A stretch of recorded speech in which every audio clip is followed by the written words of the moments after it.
When you watch a conversion video, are you expecting fancy glamour shots of finished builds, showing off all the bells and whistles? Well, let's be honest, who isn't? But do you also enjoy seeing all the chaos and planning and delays and failures and changing of plans and scrapping of ideas, in spite of all the time and energy and cost involved? Hopefully you agreed to that too, because that's what's at the heart of Vanfluence. It's not just about the journeys you'll take after the build, it's also about the journey of the build.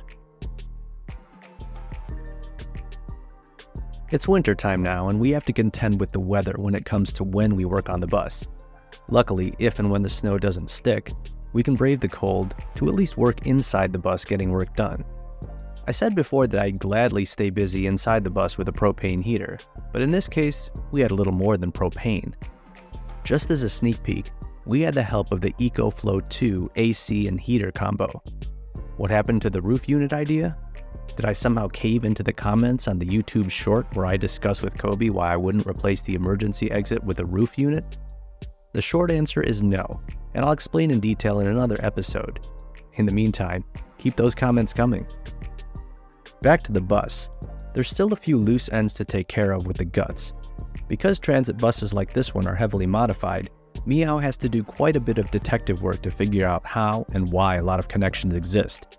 With the exception of a few things under the hood, there's also a bit of work to do in the dash with stereo installation and more wiring. Luckily, we can pick this stuff up at any time, or even when winter thaws. In the meantime, some big items need to be removed from the bus, like the chairlift and a few stubborn seats. I've hinted at my AC/heating plans, but regardless of the details, this means losing the unit mounted on the ceiling in the back. I've seen these units removed in other videos and knew this might be a little tricky. Taking it down is only part of the battle. There are cables and hoses running along the length of the bus to it, but that'll be a battle for another day. While Mihao worked on this, I started on the ceiling that has a few layers before we get underneath to the workable area. In a typical van build from scratch, you're already at the skeleton and can start planning the framing and insulation. With a used transit bus, you're working backwards from a completed version of this. But since we don't want to keep the fuzzy ceiling layers, they'll have to come down to expose the wood and fiberglass beneath. The plan is to expose the wiring so that we can work on the power. There's a whole lot of cabling running above and below on the bus that will be pretty much useless to us, running to the chairlift and the removed AC/heat unit. What we've been lucky with so far is the fact that everything is in such good condition under each layer. I've seen plenty of bus conversions where the wood is black and rotting underneath, or everything is held together by ancient layers of glue. Not on this bus. Despite being 10 years old, this bus is in very good condition. Just look at that wood. You can see it's still in great shape. This being said, so far, it doesn't look like we'll have to tear out absolutely everything. We'll go as far as we need to and repurpose and reuse what we can. After all, I'm not looking for any more work for us to do, and if it's not broke, don't fix it. You might be asking, why go to all the trouble of removing the AC/heat unit to replace it with another one? The reason in this particular case is twofold.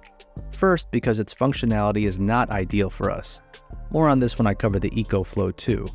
But second, and most importantly, it eats up significant vertical space in the back of the bus that we've designated for a bunk bed. Leaving it there would render the space useless as a sleeping area. We can deal with the hoses and cables later. In the meantime, since it overlaps the ceiling material, we can move on to removing the gray ceiling runner once the unit is detached. Ceiling layer 1 is done and gone. Kobe wasn't able to join us on this day, and I promised that he'd have a chance to rip some stuff down in the bus.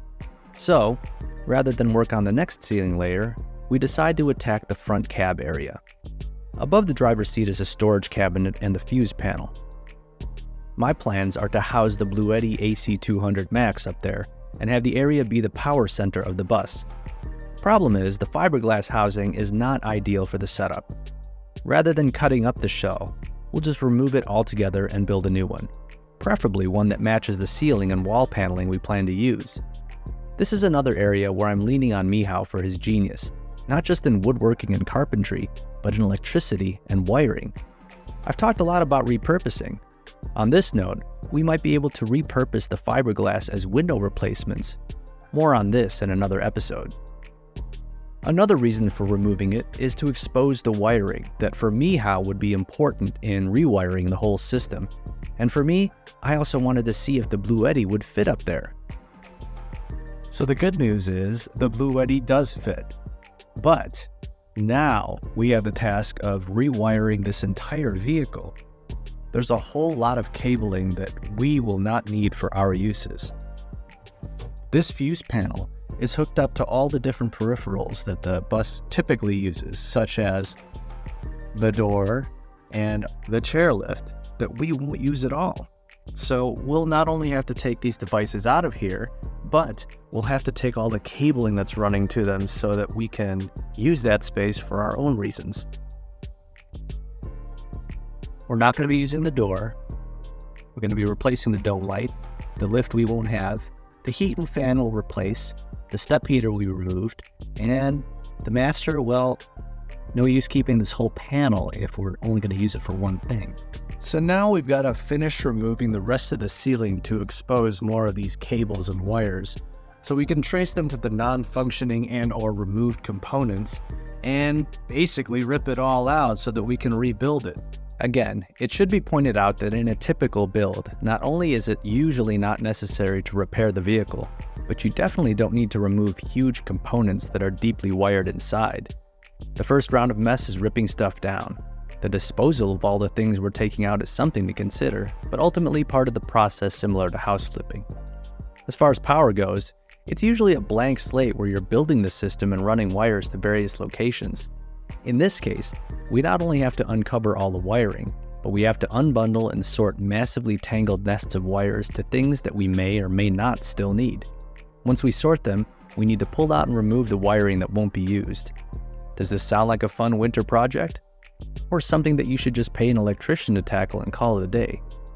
I actually consulted an electrician and was told it's easily a day's work. But with Mihao being as talented and motivated as he is, the offer to let him tackle it is hard to refuse, especially considering how much it'll save me. In the end, does it matter that it takes more than a day? And isn't it worth it to figure out how to do it ourselves? Because like I said at the beginning of this video, conversions are as much about the process as they are the end product. It's like a ridiculous puzzle where you get to draw pictures on blank pieces.